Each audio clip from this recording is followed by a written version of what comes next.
Hey there, everybody. Welcome out to the Monday live stream. This is your update video for Monday, October 11th, 2021. Happy Columbus Day to you. I'm sure some of you are off work today or off school today, so I hope you're having a good day off and taking some time to rest and relax.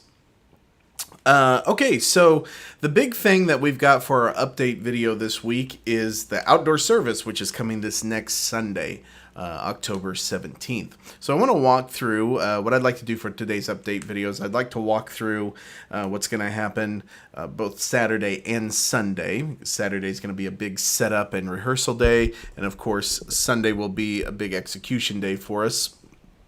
So I want to walk through that. I want to review the stage layout. So if you are participating in the outdoor service, you'll kind of know where you're going to be on stage. I then want to go through the order of service. And then I've got something special that I want to wrap up today's video with.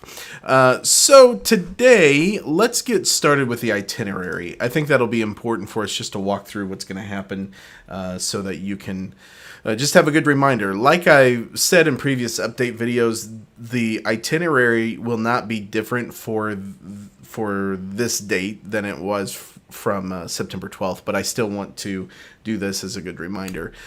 This document that I'm showing you right here, excuse me, this is also uploaded to Planning Center as an attachment. All you have to do, if you're on the app, go to the October 17th plan, go to the tab that says Files, and then scroll to the files. You'll see this as an upload. You can click on it and zoom in there as needed.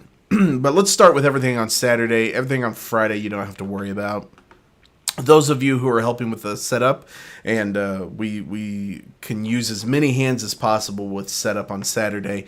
That will happen at 8 o'clock a.m. on Saturday. The staging company will be here, and our audio and video crew will be here.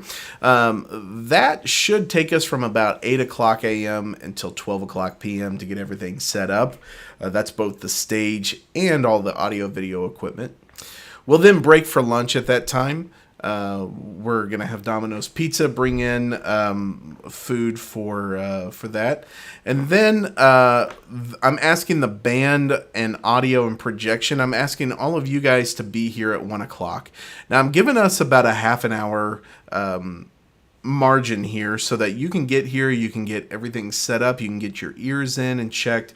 Since we're starting from scratch with the mix and with video and everything, I would like for us to have some extra time in order to check everything out on Saturday. So do make sure that 1 o'clock, that you do make that a priority and that you're here ready to go at 1 o'clock. We'll then start the sound check officially at 1:30, and we'll give ourselves from 1:30 to 3 o'clock p.m. for sound check.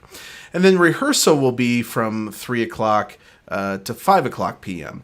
As you can see, I'm giving us some really big swaths of time right here to work everything out. I want to make sure that everything is excellent on Sunday morning. And part of that is just making sure that we have margin to really dial things in and then to rehearse and make sure the band is tight. Okay, so end of day should be around 5 o'clock p.m. on Saturday. Then Sunday morning, the call time is 7:30 a.m. We will have breakfast on site for you. There's a tent that'll be set up for meals behind the stage, and so just go there at 7:30.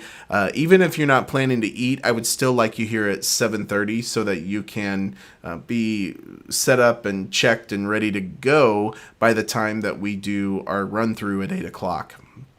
I would like for us to hit the set probably a couple of times during that set, or during that time frame. And so please make sure that you're here ready to go at 7:30 a.m. We'll then do a production meeting at 9:15 a.m. and talk through the service and talk through any last minute details that we need to know. And then we'll have a music loop that plays between 9:15 and 10 a.m. We'll do a 15-minute countdown timer this weekend since we're going to do some pre-service music. And then we should be ready to go live at 10 a.m. that morning.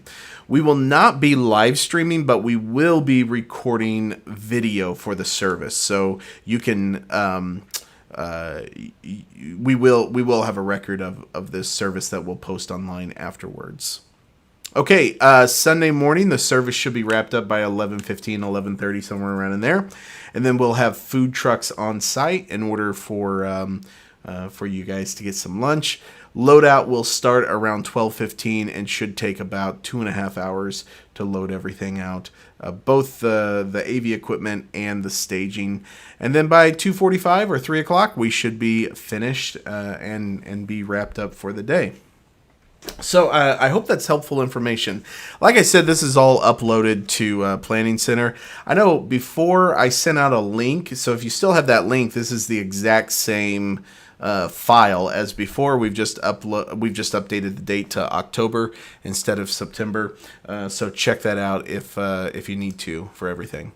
Okay, the next thing that I want to walk through with you today is the stage layout. I think this will be important, especially if you're helping set up the band. So what you're seeing here, I know this is kind of a weird view. This is just an export from a CAD file with the stage set up, but essentially just focus on the center section here. This is as you're looking at the stage from the audience. We'll have the drums hopefully on an 8x8 riser on the left side of the stage. The Nord, the keys spot, will be on an 8x8 riser on the far right side, or far stage left, I should say. This will be stage left, stage right, of course. The bass will be down. We will be using the bass amp from the worship center. The bass will be down in front of the drums, and then all 5 vocalists will be here across the front of the stage. Electric guitar will be down in front of the keys over on far stage left or right as you're looking at the stage. And Vox 5, this is an older version here, and I guess you probably can't see that with my face on there. Let me take that off for just a second. So Vox 5, the electric guitar will also be vocal number 5. So anyway, this will be a boom stand here. Acoustic will be Vox 4, and then the other 3 vocals are just regular vocal mics on straight stands. The horn section will be covered by boundary mics instead of each individual player being mic'd up. We had to do that just to save channels, and we had to save channels in order to save a little bit of cost for this service here. Okay, that'll be the basic layout of the stage. There will be power at all of these different locations as well, and we will have music stands, horns. I don't think we'll have stand lights. We'll be out there during the day, so you really shouldn't need any of that. But I will have sandbags for each one of these stands, and I'll have a piece of plexiglass that goes over each stand to keep your music from blowing away. So that should account for any wind or gusts that we have there. Guitars, will also have guitar stands out there, and we'll have iPad stands for those of you who want to read charts from the iPads. If you have any questions about any of that layout, you can just feel free to reach out to me. Okay, very good. Let's go on to the order of service. This will be really important. Of course, this is all uploaded to Planning Center for you to check out, but I want to walk through this with you one by one here. The first song in the set, this is our pre-service song. This will happen about 4.5 minutes to service time, but the very first song in the set is a song by Maverick City called I Thank God. Now the students, they've been doing this the last few months since VBS and Fuel. It's a great song. It's very high energy, and it's very quick, 130 beats per minute, and it flies. And it's pretty straightforward unless you're playing the acoustic guitar part, which is a real barn burner. It requires a lot of endurance on the arm there to keep it going. But unless you're doing that, it should be pretty straightforward and pretty quick learn as far as getting this song under your hands. The original song is in the key of D flat. We are doing it in the key of B flat. And the original song at the end breaks down, and then it comes back in with a few extra spots. You'll kind of hear in the track where we end, but listen to that rehearsal track because that'll give you an idea of where that's going to end. So there's a bridge section, and then we're back into the chorus. After that chorus, we do an outro, and then we'll Excuse me. Then we'll end after that outro. Excuse me, just a second. Okay. I'm back. Then we'll kick off the set. We'll do a call to worship, and then we'll be right in with God So Loved in the key of B flat. We are doing the Tasha Cobbs Leonard version, and you'll see everything attached in Planning Center for that. Of course, the rehearsal track and performance track and everything there. B flat is the original key and the key that we will be performing for Sunday morning. We'll then be into the welcome and greeting spot. And then we've got our 3 songs set. Here you can see we've got Raise a Hallelujah, Goodness of God, and What a Beautiful Name. Raise a Hallelujah, this is as we've done it pretty much before. If you've listened to the live version, you know, it's pretty long and extended. We are going to do it, we're going to do the sequence as we've done it in the past. I put a brand new rehearsal track in there just so it was fresh and top of mind. So have a listen to that. That'll give you an idea of what we're going to do. We'll then do Goodness of God, the live version there. The rehearsal track for that is also uploaded. There's nothing really special that you need to know on that one. For What a Beautiful Name, this is what you do need to note on this one is this is the Agnus Dei version arranged by Travis Cottrell. So do make sure that you give special attention to that because that has the Agnus Dei section at the end. And listen to the rehearsal track because a lot of times we end right after the Agnus Dei version or right after the Agnus Dei section.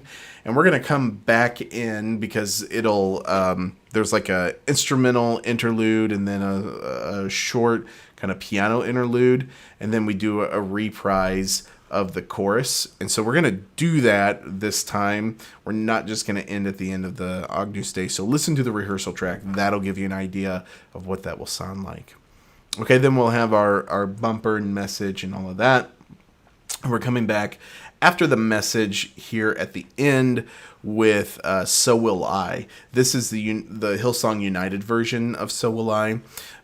Check out the attached rehearsal track and the charts and everything. That'll give you an idea of what we're going to do. At the end of So Will I, you'll hear the click continue at the 64 BPM tempo. You'll hear that click continue. I'll call through some changes. The band will improv just behind Tom, underscoring him there at the end. And then we'll come back in with chorus 3. I've put the walkout rehearsal track in there so you can hear exactly how we're going to do that for Sunday morning. But just have a listen so you know how that's happening there. There won't be any type of intro or anything for that. You'll just hear chorus, 4 counts, and then we're in with an As You Speak. Okay? So that's the order of service. While I'm here inside of Planning Center, I do want to walk you through some changes to how I'm uploading things and how I'm labeling things. I'm trying to standardize each week as we go through the services. I'm trying to standardize what you will find within Planning Center. So let me just use let me use one we've done before. I'll use God So Loved here as an example. So whenever you go into God So Loved, now this is going to look a little bit different if you're on the app, but I'll talk through what this is so that and then I think it should make sense. Actually, let me use a different one besides God So Loved. It doesn't have everything. Let's use Raise a Hallelujah. That'll work. So whenever you go into Raise a Hallelujah, this would be the files section if you're on the app here. What I'm starting to do is a few things. Number one, I'm trying to clean up how we label our arrangements so that it looks more like what the album is called or what the particular arrangement is called instead of it just being called default arrangement. You'll see the length and the BPM, in the sequence, all of this information will be filled out. Then under arrangement, what I'm trying to do here is just keep this really clean. And the only thing you should find under the arrangement attachments are the lyrics and an MP3 recording. Now in the past, we've linked YouTube videos. I'm starting to purchase the MP3s and upload those. And here's why. Because if you have an attached MP3, then you can actually transpose that audio from the original key to whatever key you're doing the song in, which, it either sounds like a chipmunk is singing or it's the death metal version of it. But it can be helpful if you're just trying to find a reference pitch and hear what key the song is actually being performed in. So that's why I'm transitioning to MP3s there. You'll see that happen with all the Sunday morning sets. And like I said, then you can, transpose that to a performance track in the actual key that you're using. Then within each key, what I'm doing is I will label the keys with this labeling system here. So the original key, whatever the original key is of the attachment, of the arrangement, I should say, whatever the original key is of the arrangement, that key I am labeling original key. So if you see that, you know that the recording that's attached here under the arrangement is the original key of the song. For every other key that is uploaded here, what I'm doing is adding how many semitones or how many half steps the key is from the original key. So the key of D is a half step from D flat, and I'm basically going 6 semitones plus and 6 semitones minus. So once we get to the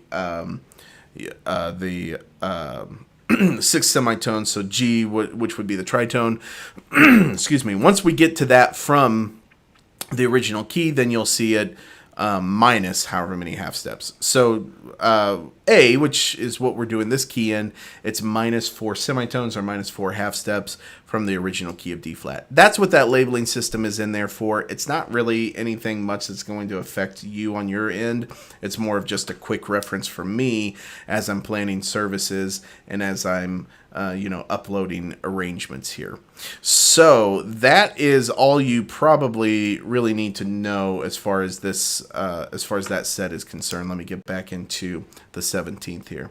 That's all you really need to know as far as those changes within Planning Center.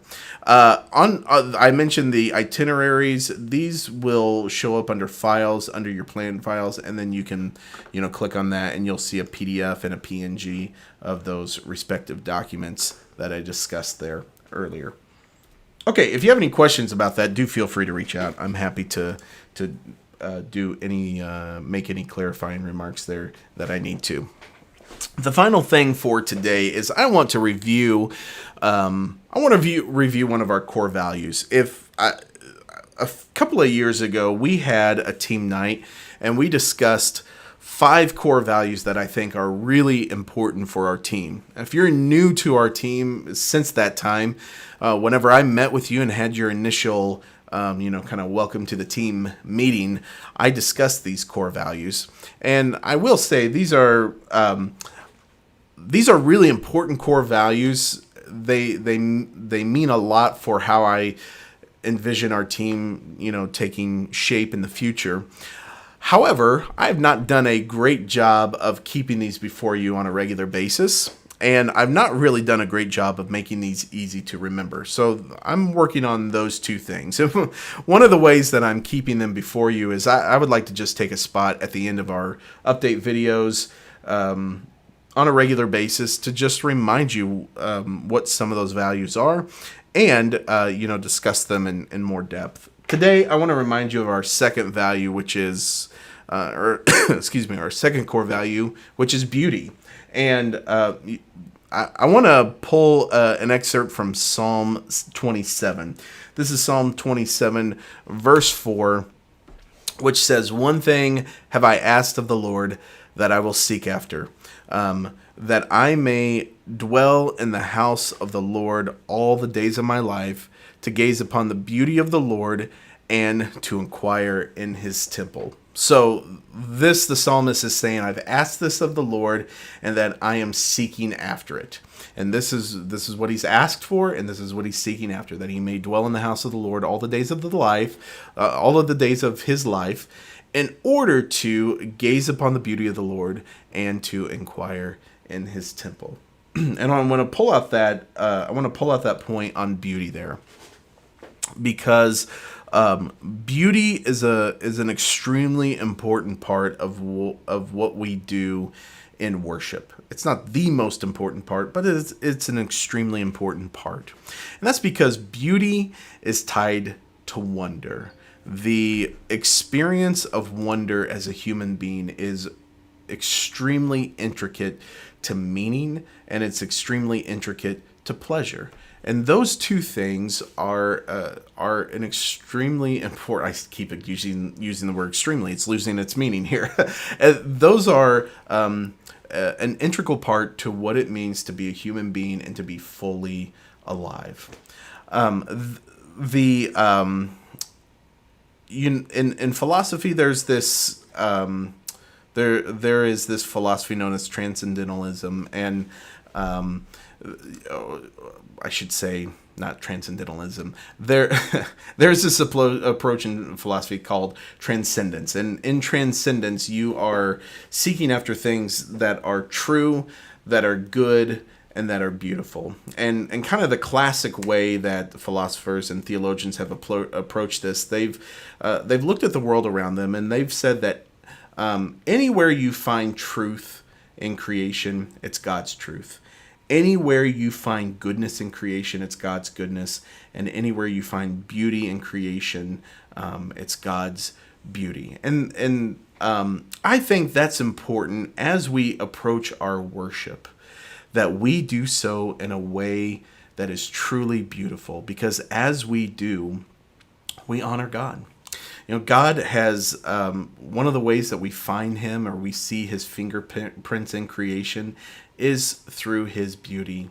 And as a team of his people called out to be worship leaders, if we don't disciple our people in the way of beauty, then I think that we miss out on I think we really miss out and shortchange our people in their discipleship. So I want to encourage you in that.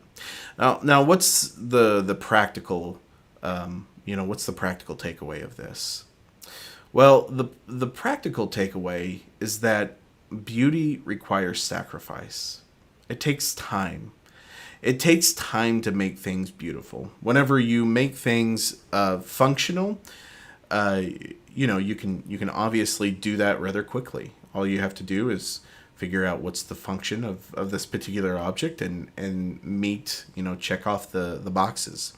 But if you want to make something truly beautiful, it takes forethought, it takes planning, it takes intentionality, and it takes an extra level of commitment than pure function does. And I want to encourage you to that extra level of commitment in your walk with the Lord, in the way that you interact with your family, and the way that you serve him within the body that he's called you to, and the way that you execute your vocation that he's called you to, and the way that you live and pursue him in holiness. I want to encourage you in that extra level of intentionality in the pursuit of beauty. Well, guys, I hope you have a great week. This is it's going to be a busy week around here, busy time of year, but I hope that all of the busyness, I hope that all of the things, the fullness and the richness that you have in your life is just an overflow of God's gift to you. And so yeah, I hope you have a great week. I'm looking forward to this weekend. If you have any questions about what's coming up,